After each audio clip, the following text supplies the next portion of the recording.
नमस्कार मंडळी, स्वागत आहे तुमचं खमंग मराठी या चॅनल मध्ये। आज बनवूयात मस्त उपवासाचे साबुदाणा वडे आणि शेंगादाणा खोबऱ्याची चटणी। त्यासाठी मी या बाउलने सपाट 3 वाटी भिजलेला साबुदाणा आहे आणि 3 बटाटे उकडून सोलून घेतले। वाटण्यासाठी आपण शेंगादाणे घेतले एक बाउल, सपाट बाउल, नंतर एक 6-7 मिरच्या आणि मीठ घेतले, ते असेल एक पोह्याचा चमचा, एक भरून।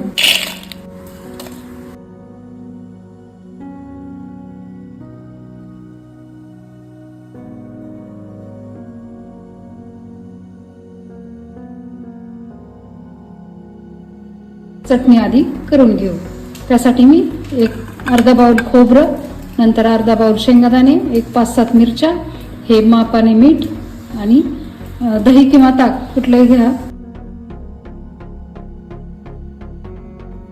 हे आता मिक्सरला आपण ताक टाकून फिरवून घेऊ।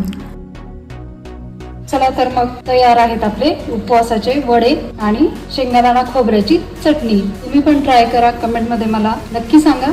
भेटूयात पुन्हा अशाच एखाद्या नवीन रेसिपीसह। तोपर्यंत मस्त रहा आणि चवीने खा। Thank you for your love and support.